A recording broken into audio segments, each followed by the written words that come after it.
Shut up, Joe Rogan. You don't even go here.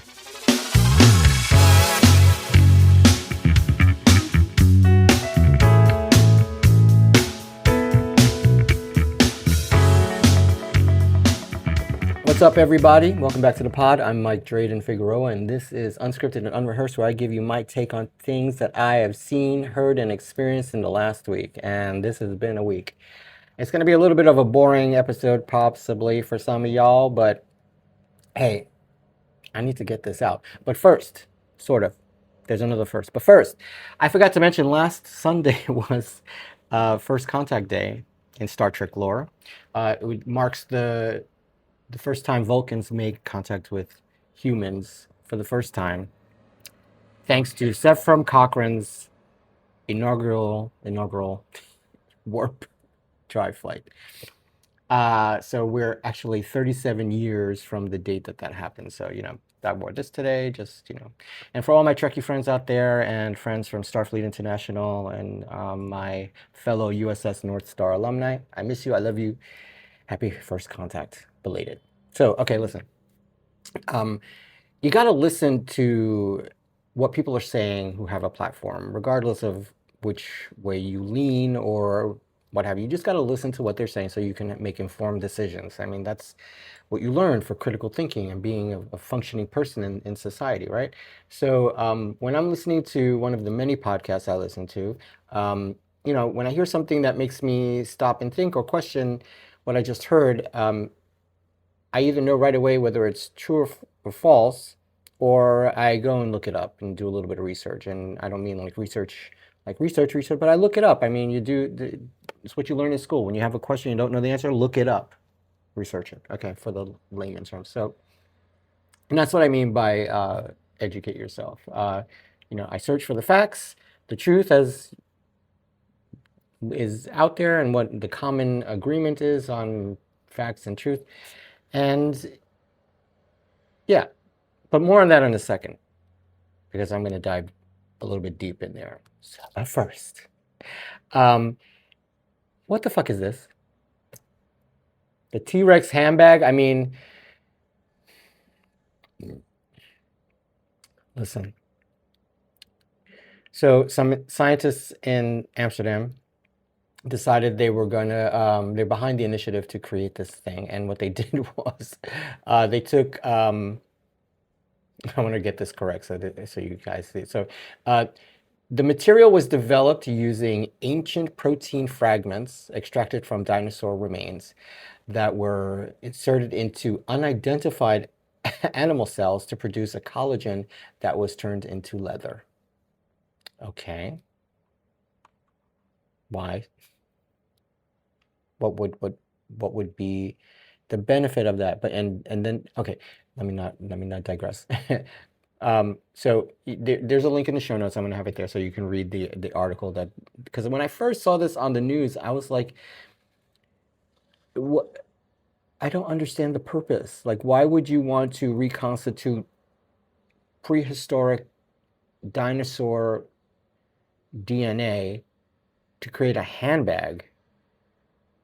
Like, what? Who thought that would be the fashion statement of the century? I don't understand people sometimes. But read the article. Tell me what you think about that, because I think this is of all the things they could think. Are they planning to use this new science to graft skin for people who are burn victims, or I don't know. Oh, create a real life Jurassic Park.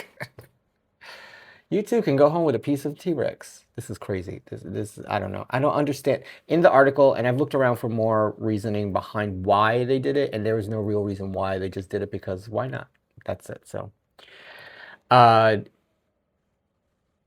speaking of Joe Rogan, the first time, I was listening to his podcast because it was in the news where people were giving him shit because he and Theo Vaughn were talking about the current administration and how they didn't vote for this and they understand that this, that, and the other, and people are like, shut the fuck up, So I wanted to listen to the podcast and find out, and for some reason, in the 2 hours and blah blah blah minutes that are up on that I can find, that segment is missing, and I listened to it a few times. I looked for the video.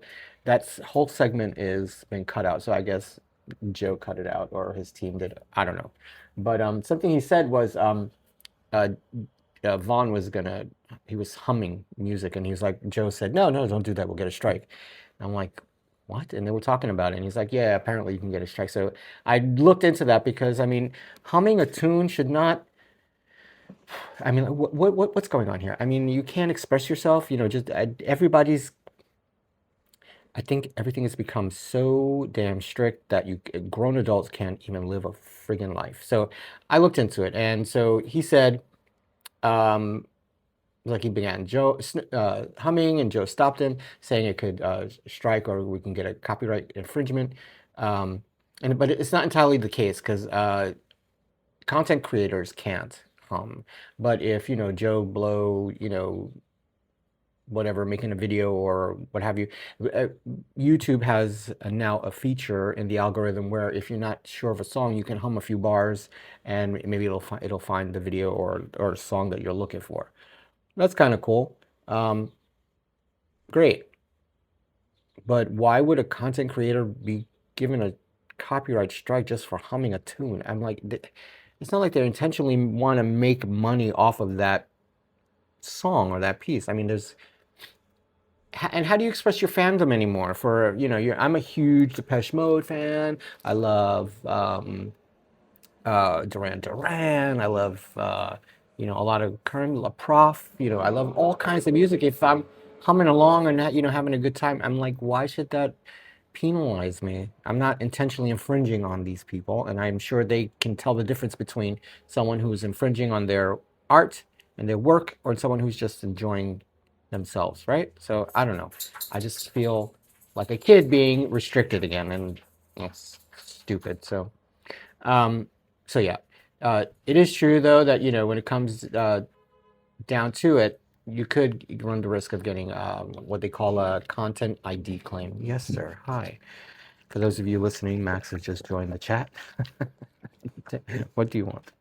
We went outside twice already this morning. All right, here we go. Yes, sir. What? Look, say hello to everybody. Say hello. No, don't knock the lights down, please. All right. He's jealous because Tony was up here a minute ago, and now he wants attention. All right. So we could get a content ID claim on the post, I guess. So humming, whistling, or singing a copyrighted melody is legally considered a cover. Okay. Or performance by the material composition. All right. Humming is considered a cover. All right, no more humming, y'all. Don't hum a song. All right, so but just oh yeah, so it says you can hum to search music for if you're regular member YouTube watcher, and in the YouTube Music app you can do that. If you don't know the name of the song or what have you, you can do it like that. But what does it mean to get a content ID claim? So this would be a most likely situation, and the copyright holder allows the video, your video can allow your video to stay up, but they may place an ad on your video and take the revenue. So if you hum someone's song and they're like, oh yeah, you can leave it, or if you just sing a few bars. Oh my God. I don't know if you can hear that. It's sirens.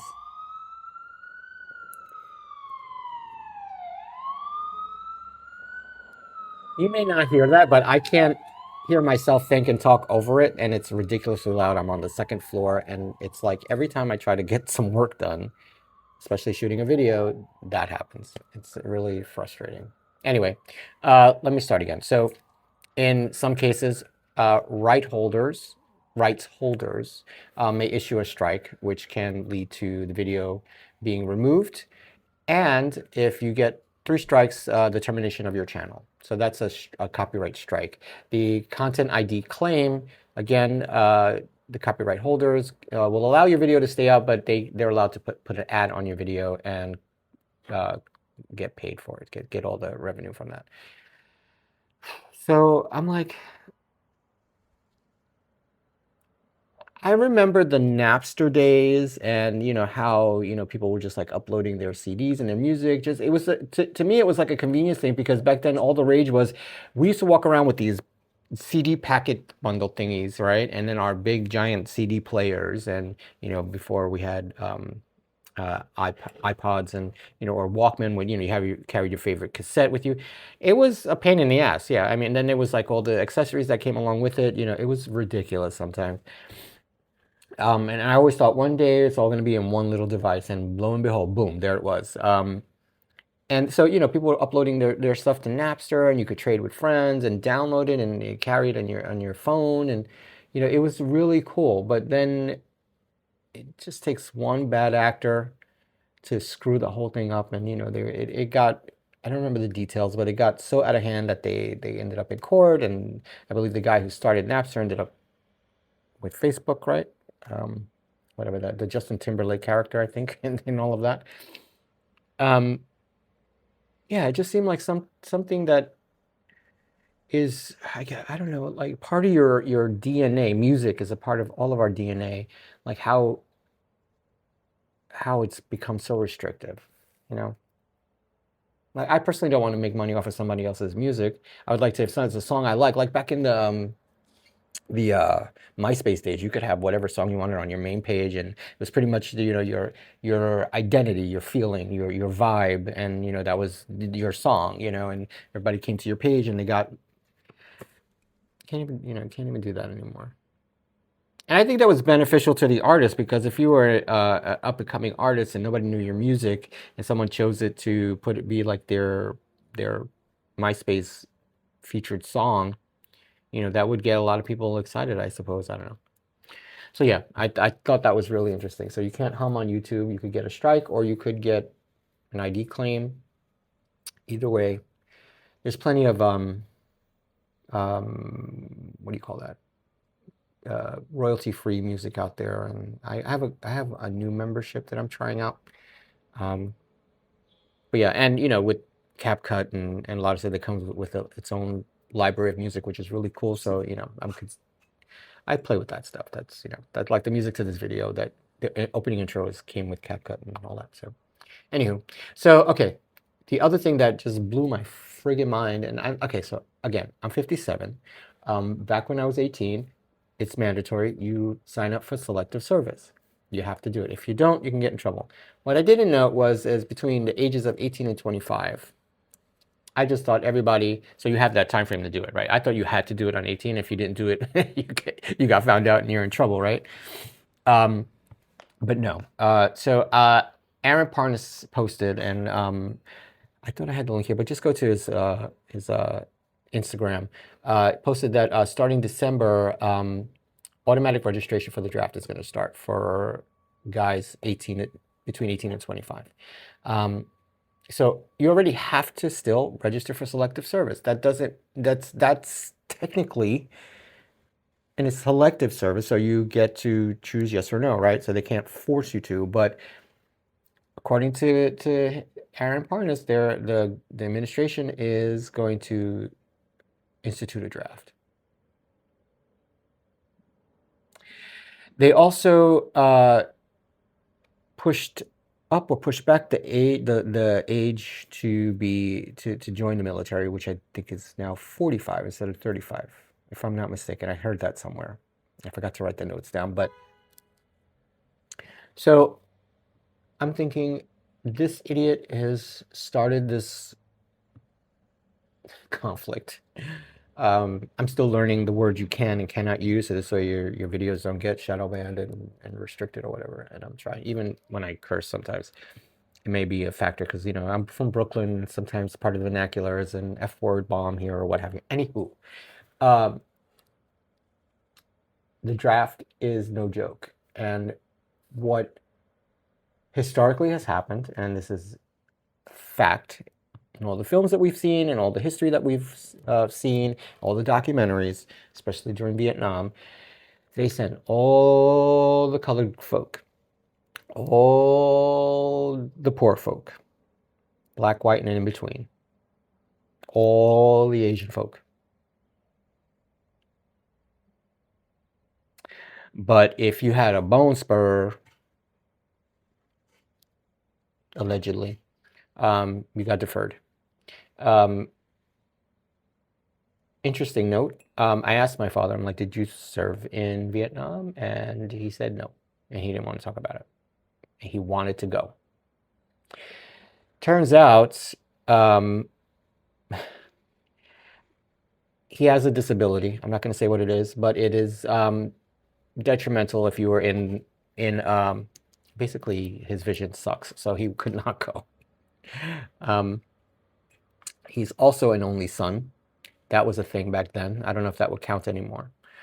And so my mother and my grandmother, fought for him not to go. And apparently, according to his side of the story, he didn't know they did that because he wanted to go.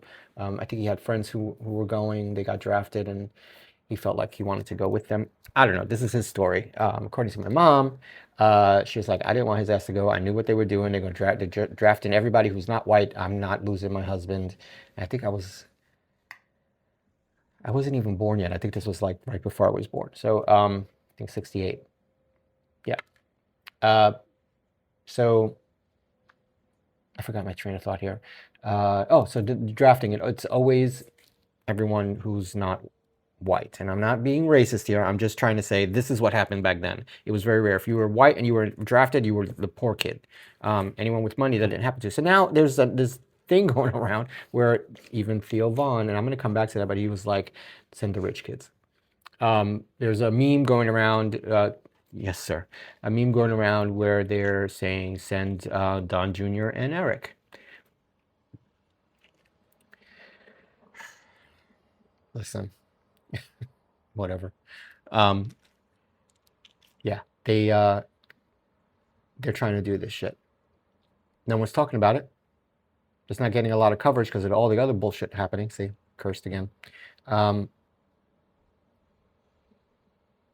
This is messed up. This is messed up. And coming from a man who called people in the military losers and suckers, I heard the hot take. Do I have to say allegedly there? I'll say allegedly because I can't immediately prove it, but I heard it.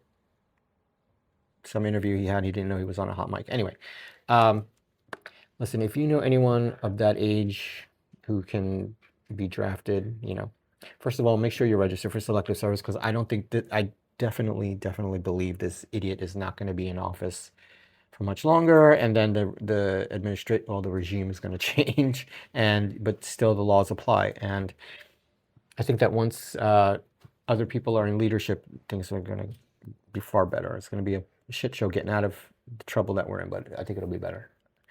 So yeah, I'm upset about this really because I remember when I think it was during the Gulf War. I was 21 at the time, and I was afraid that they were gonna call me out because I turned 18 and 18. No, I was 87. So 89, I was 20. I think 1990, I was 21. Yeah, 1990. It was craziness, and it was like they were showing this on television, not like now. I don't know if they show all the bombing and the raiding and all of that, but back then they showed everything on TV, and it was I was scared because I didn't. One, I was a raging Mo, just discovering himself. I'm colorblind, and I was overweight. I didn't want to go through boot camp. I was scared. So yeah, okay. Something lighter. The witches are back, baby. Yes, sir. I saw the ad. Angela Bassett, Jessica Lange, Stevie Nicks, Francis Conroy, my favorite. Balenciaga! Oh my God, I can't wait. I can't wait. But apparently, I think I just saw a trailer that's merging two storylines together. I think Jessica Lange is playing Murder House character, and the witches are, because I think she's dead and haunting this house, right? I don't remember. I gotta go back and watch. But yeah, it's coming back. They're all coming back. It's really cool. And they're adding, what's her name? Oh shit, I forgot.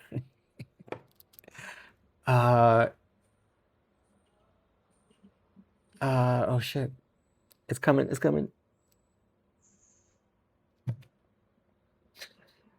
I'm losing my mind. Uh, her brother's name is Frankie. She played Glenda. Her, that girl. She's. It's gonna hit me later. I'm gonna just shout her name. So yeah, I'm excited about that. I'm still trying to remember her name. You know what? In the comments right now before it, I'm not gonna try anymore. Put it in the comments. Say, hey Mike, her name is. I hope I can still see her face. Not coming. Anyway, all right. So, tax the rich. Yes, tax the rich. So, listen, I was listening to Joe Rogan's podcast, and he's like, so he said, look how many people are fucking moving out of all these states that are trying to impose a wealth tax. They're trying to steal money from the people that are the most successful. All right, so let me unpack that a little bit. They're trying to steal the money from the people that are most successful. From my perspective, sir, the tax code has been manipulated and changed so much that people are able to, if they have money, hide it and ship it and not claim it for their own benefit. I'm not mad at them. They're working the tax code. If I had the wherewithal and the whatever, I would probably do the same thing. Just, nice little cushion for the end from the rest of my golden era and relaxation days. But I mean, I don't agree with you there. I mean, they're not trying to steal the money from people that are the most successful. They're trying to get people who are successful to pay their fair share in taxes. Now, I meant to look up what the tax codes were like in the 50s and before, Reaganomics and trickle down, blah, blah, blah. But if you made a certain amount of money, that's what your tax rate was, and you put it back into the system that allowed for everybody to have these what they called, I guess, atomic homes back then, and the Beaver, Leave It to Beaver era, all of that, the prosperity that came out of the Second World War was based in part of the tax code. You paid your fair share. If you weren't making that much, you weren't gouged, right? If you made a lot, you weren't hoarding it. It's all symbiotic, and there's a delicate balance. And of course, some people don't want to, like, why should this, and there's maybe some racism. No, there's racism in there. Why should I help this family who, pull yourself up by your bootstraps? 99.9% of people inherited a lot of what they got and helped and built on top of that. The other 1% didn't have much and they're still scraping by and trying to pull themselves up by their bootstraps, in my opinion. I've had times where I've had a little money here and I lost it there. Had a little money there, had to pay for this there. There are people still trying to make it in the 21st century where things I think should be a given. So, yeah, I don't think that people are leaving because of the expense of it all. Because if it was the case, I mean, people who weren't making a lot of money would be like trying to hightail it out of here to go somewhere where they could make more money and live a better life and not have to scrape by every day, or choose between they're going to buy their groceries or get pay a utility or put gas in the car. I think people who do have all of that money would stay right where they are because they have it good. They're not being I mean, you got to change everything from state to state to state. I'm sure when you left California, or let me not be specific here. When Joe left California and moved to Texas, I think he had to change a lot of stuff. He held on to a lot more because everybody knows it's expensive to live in California and the taxes are high for the people who make a lot of money. And it's high for a lot of people who don't make a lot of money. So why should the rich have their money taken? Okay, well, basically because tax code. That's how come they're able to keep all that they have and not pay their fair share, I think. I don't want to take something that's not mine. I don't want to take anything that I haven't earned. I don't expect anything that I haven't earned. I don't even have that expectation. I try, if I get something, great. But what I don't want is to, every time I make $1, 99% of it is blown out because, of an expense that really shouldn't be that high, right?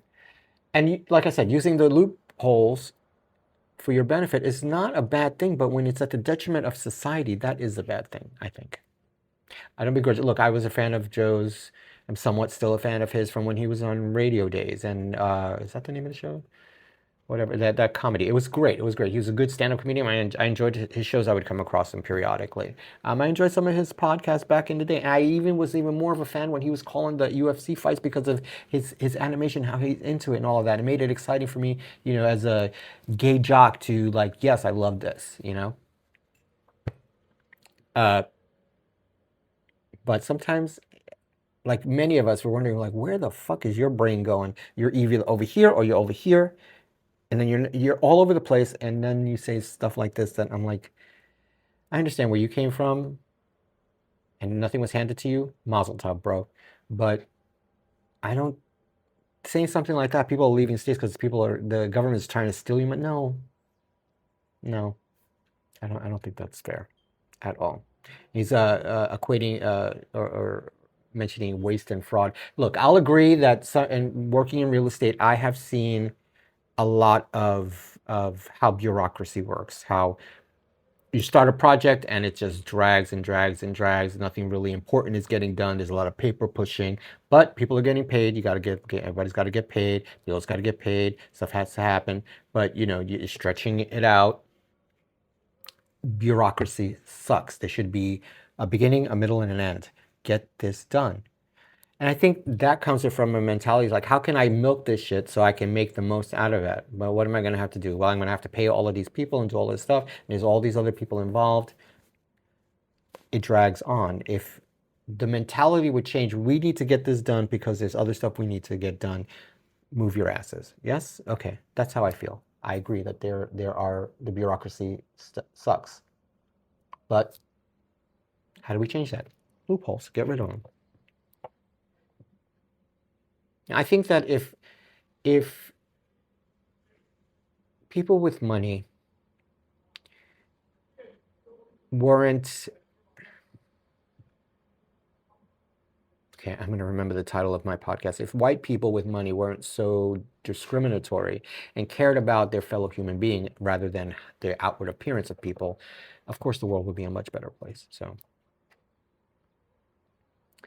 and we would be that great country that we're selling that bill of goods. Well, no, that came out wrong. The great country we claim to be, and not selling a bill of goods. So yeah.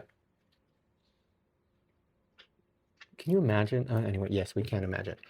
I was gonna say, can you imagine like what it would be like if a lot of military men of color and women of color coming out of military got their full GI Bills, or even got them. Some of them got stiffed.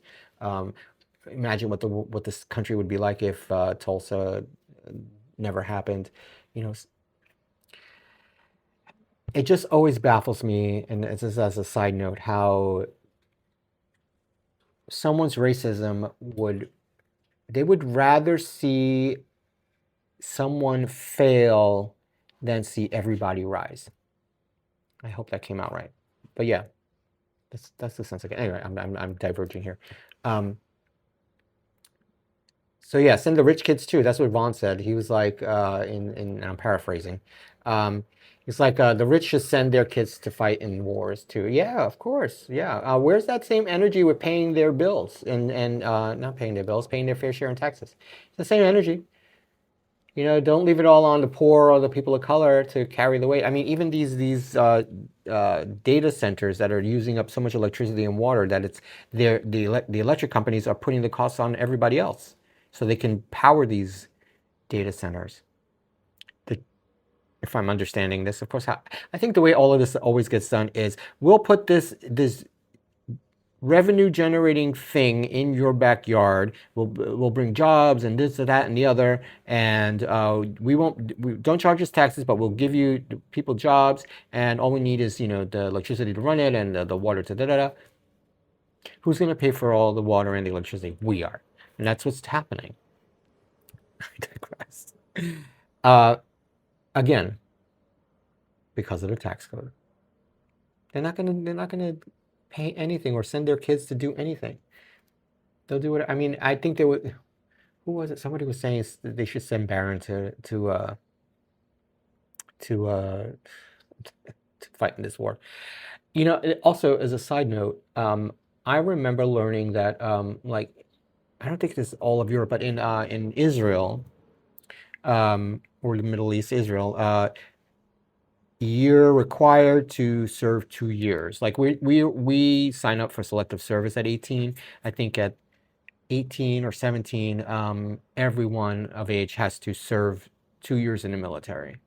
Some stay, some move on to other things, but and I think it's because of the nature of their where they are and who they are as a society in that part of the world. Everyone stays on as a reservist, right? Um, I always thought that, and especially I didn't want to. I think people here in this country would find their it would mean more to be an American citizen and have American citizenship um, if you had to serve in the military for at least 2 years. I think it was 3 years over there somewhere else. So 2 years, right? Here. Um, and it was across the board, no matter who you were, your socioeconomic situation or background, everyone should have to serve. And I found that very fascinating because it would change a lot, of course, you know. And I think along with that comes with if you served, you got all these benefits and it would help you get a leg up in society. I think that's a great idea.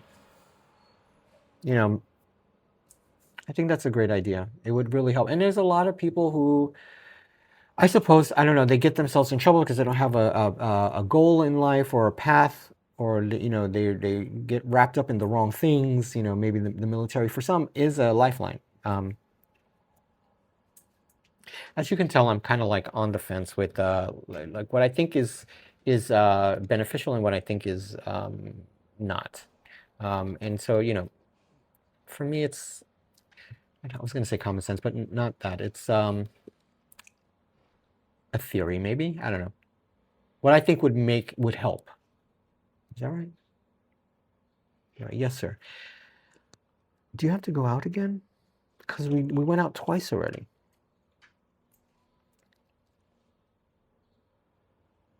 Want to wait? Okay. Yeah, I think Max has to go out. We have to wait, Bubba. All right. So yeah, that was that part. So okay, losing the tax base. Let's dive into that. When it comes to New York, and he was talking about, first of all, what really prompted this this episode was they were being rude about my governor, Kathy Hochul. Hochul, gentlemen, Hochul, not Hochul. I don't care because, you know, of course you don't care because you don't even go here. But okay, you know, your governor is, I'm a kinder person. I won't say it, but hey. Kathy Hochul, look, I'm not a fan of everything she's doing, but she's been doing good by New York State. And she's been doing good by New York City, by all the counties. You know, whichever way you lean, she's fighting for everything New York and making sure that we are successful and standing up to the regime that we have to deal with now. With that said, again, I don't agree with everything she's doing and how she's going about it, but I don't, and I looked for it, but I don't see where she was begging people to come back from New York. And you mentioned something about her sending people to Florida to get those people to come. What, retirees who are like, okay, I'm done with the cold. I mean, once you get, I mean, you're lucky where where they're living, where the Rogan family lives. It's warm all the time, I suppose. Maybe they do get snow. I don't know. But you know, here in New York, we're just we're New England adjacent. You know, the winters here are rough. Like it's mid-April and well, almost mid-April, and it's still cold out. The heat in my apartment is boom. Anyway,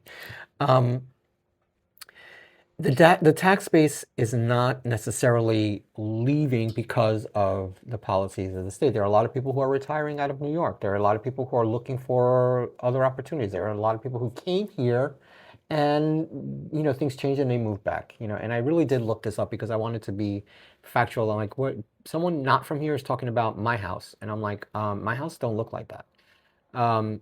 So The question whether New York is losing its tax base is a major topic of debate over the past year, and the answer depends on whether you're looking at people or at the money. All right. So while New York is currently experiencing a decline in population, the number of taxpayers, the tax revenue, people actually, the actual dollars that are collected, has reached record highs recently. Um, so I'm going to break it down for you so you can understand the current situation. So the population drain, losing taxpayers. New York has been consistent with the net loss of residents over the last few years. Outbound migration, IRS and census data shows that hundreds of thousands of people have left the state since 2020. So when he makes a comment like that, like what is the range, and what is your data telling you, right? And in 2025 alone, last year, the state recorded a net loss of approximately 216,000 people. Okay, in the grand scheme of things, there are billions of people in our state, and then there's 8 million people in New York City alone. So, and a lot of them, living in New York City, it's it's rough. So high earners moving, okay.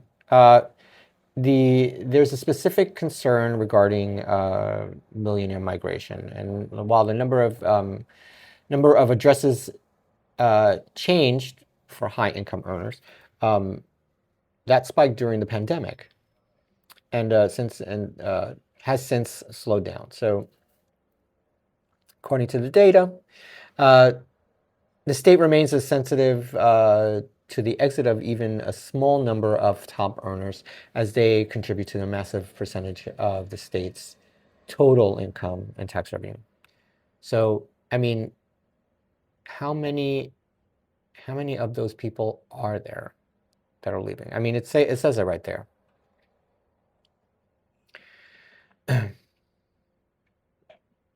Look, I don't know if I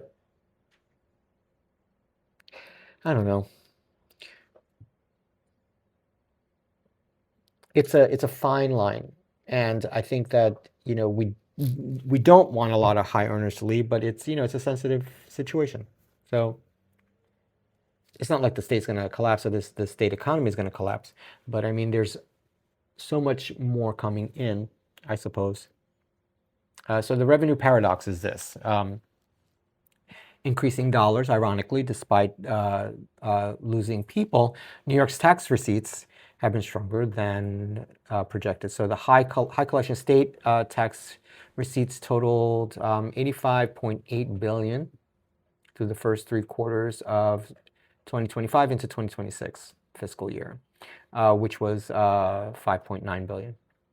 The market performance, this is the growth that is largely driven by the strong stock market and capital gains, and significant wage growth in financial sectors. Okay, that's great. In 2026, the 2026 budget, however, the state recently passed a $254 billion budget for 2026 fiscal year, the largest in our state's history, and the largest. I lost my spot here. This is supported by extending high income tax surcharges through 2032. It's expensive to live in New York, and I'll say this: people come to New York for a specific reason, whether it's entertainment, finance, law. It's a cultural hub for the world. New York City is the cultural capital of the world. I remember reading somewhere once, but people are actually physically coming here from places like Texas. So I do remember there was a time where people were moving to Texas, a lot of gay friends of mine, and they were like buying property and making it the new. It's still not New York. So, all right. So there was another point I wanted to make about that. Oh, and as far as monetary income into the state, into the city, tourism is down because of our regime. all the stuff that the rhetoric. I mean, what was it? It was last summer. There were some tourists minding their business, walking down the street, enjoying Times Square. They were speaking in, was it Spanish or something? They were jumped by the cops. And this is before it got crazy, and they were like, no, the cops are not involved with ICE and all of that anymore. They separated that. They separated this mother and the kid. They're tourists, and they don't know what's going on. They're not aware of our politics and this stuff going on. It was, that went viral, and because of stuff like that, and what the rhetoric that's been spewed, tourists are not coming here. Even the whole FIFA thing, I'm surprised it's going to even happen. I'm so surprised it's even going to happen, because the other athletes from around the country, they're afraid to come here, from around the world, I'm sorry. They're afraid to come here. Like, they could mind their own business. They're going to be stopped by, like, anyway. All right, so emerging risks to the base. All right. While the state is currently in a good financial condition, several factors are putting the future of the tax base at risk. And that is the no tax on tips policy. That's one. The new policy shifts in 2026, such as exempting taxes on tips and projected the cost to New York City and the state hundreds of millions of lost revenue over the next few years. Okay, so income is taxable, all right. Not taxing tips. I'm on the fence with that, but I mean, honestly, if it's a tip, why are you going to take 30% of a tip that you didn't earn that? You're not here serving. And the thing is, too, people who work in restaurants and bartenders and all that, they make like, I remember I asked a friend, like, how much you make an hour? He's like $2.50. I'm like, now I'm exaggerating here, but it was like $2. I remember him saying, I'm like, what? He's like, yeah, I make all my money in tips. And he had a beautiful apartment. He's living in Hell's Kitchen, and he had nice clothes. And I'm like, bro, do you have an OnlyFans? He's like, no, I make my money in tips. I'm like, taxing tips would not be good, but they'd be even better now that they're not taxing their tips. For him, maybe I'll go back to bartending. Okay, and the cost of living. The surveys early 2026 show that roughly 38% of residents have considered moving specifically because of the cost of living in New York, and driven by taxes and housing, and that's one of the major factors of people leaving New York City. Whether it's going outside the city, upstate, like north of Yonkers and all of that, or moving into Jersey, which is really ridiculous too, because the peripheral on the Hudson River side, that it's like living in New York City. The rates there for rent, or to even buy something. But yeah, the housing is what's moving. People are going somewhere where it's least expensive, but it all washes out, because what you're saving in your monthly rent expenses and utilities. In some places, you need a car to get around, so there's that expense, and now gas is out the ass, and then so it all washes out and comes out in the wash. So, are you saving? Is it beneficial? I don't know. It'd be more of a headache, if you ask me. And of course, remote work too. The shift towards remote work and hybrid work schedules, it has permanently decoupled, according to this article, working for a New York company from living in the New York State. So, I mean, what's the point there? So what's the verdict? What's the takeaway? I think New York is losing its demographic tax base, the people, but it hasn't lost the fiscal part yet, which is good, which is the money. Long-term concerns. I think it's whether the state can continue to fund record high budgets, or the population outflow continues. I mean, it's my 2 cents is this. If I have to pay more in taxes every time I make more, get a raise, what have you, someone making 7 figures it should be the same. Whatever that tax bracket is, should be comparable to that. And I think that's the way it was. We should all come back to that. And I think we would all benefit. And I'm preaching to the choir, I'm sure. But again, if you're, I don't know anything about Texas. For me, it's a flyover state. I have no interest. Um, and Mr. Rogan is a New Englander. I think it's from Boston. That explains it. Go Yankees.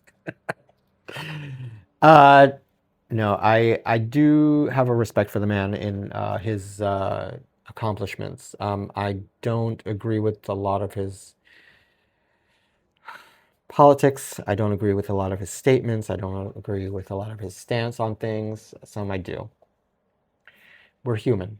But I do not endorse the guy. I actually stopped listening to his podcast, but I looked this thing up because I needed to. I think that a lot of people like him are taking stock of when the presidential campaign was going on, and all the stuff that was said in favor of one side, and all the stuff that was said against in the negative to the other side. I think they're all realizing we fucked up huge. I mean, do we not remember? Maybe we can inject bleach and that would get rid of it. Do we not remember?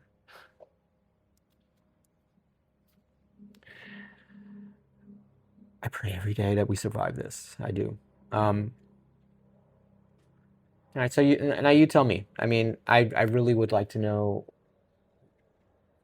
This is a really dense topic, and reason I aside from him, riffing on my governor, and my real estate side was like, the financial guy inside of me that's always thinking about, because in the money world, a lot of things are interconnected, and real estate is really part of the foundation of that.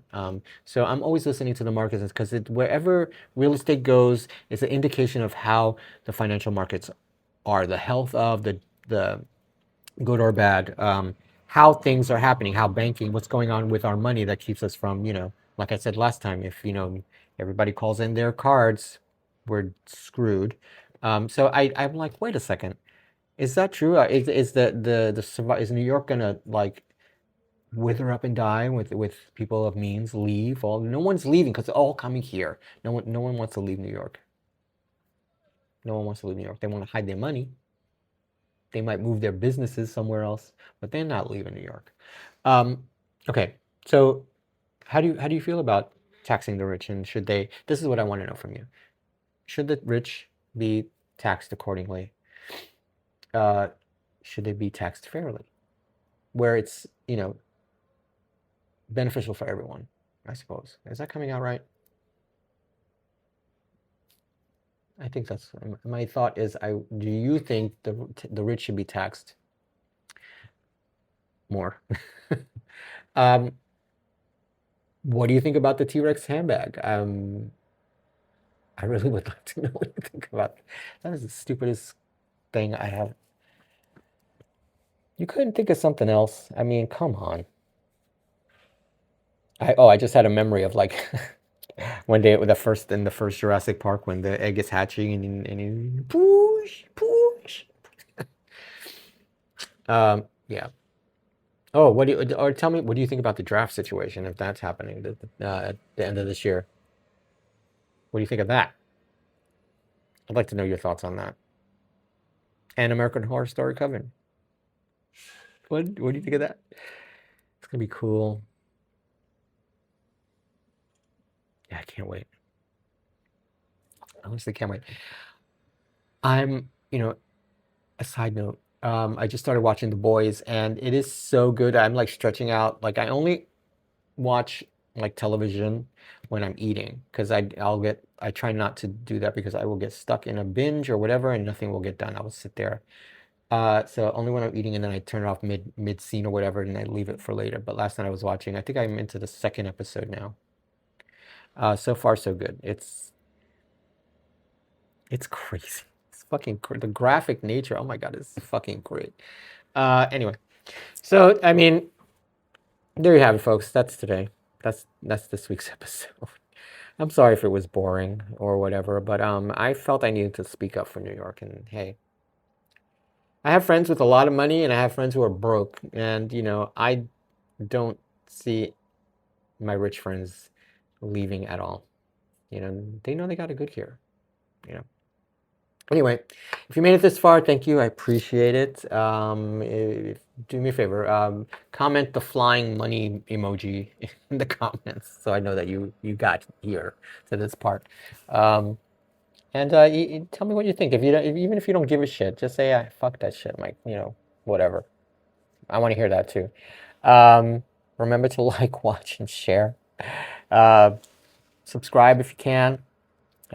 If you're watching on YouTube or Patreon or where else? Hey, if you're on Facebook, would you like to see these full episodes on my Facebook page, my fan page? I'll upload them there if that's where you prefer to watch instead of going to YouTube. You let me know, and I'll figure that out. It'll be just another click of a button to upload it there too. And if you're listening, wherever you listen to your podcast, 5-star rating would be fantastic. I feel weird asking all the time, but I know that if I don't, then sometimes people don't consider it. But yeah, and you can always head over to the Patreon page for all the cool stuff that is the bonus features. I'm still working that part out, but as I figure things out, it's gonna evolve and it'll be really cool.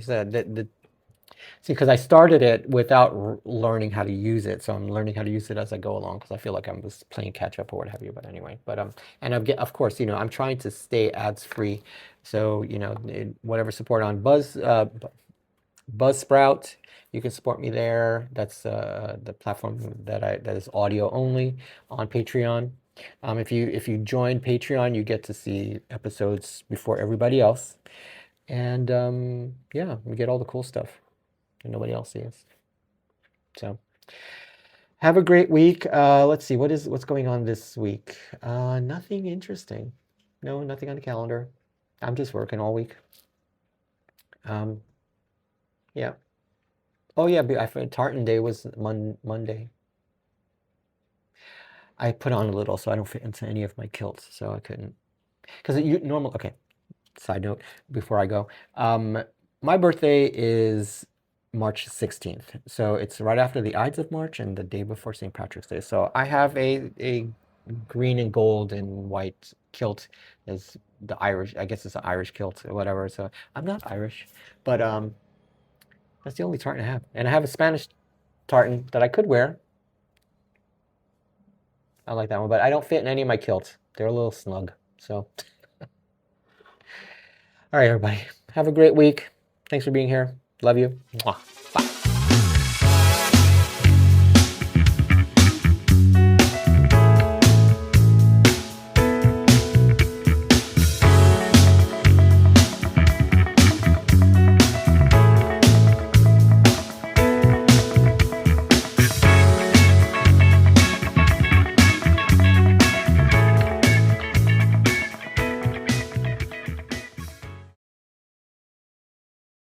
Balenciaga!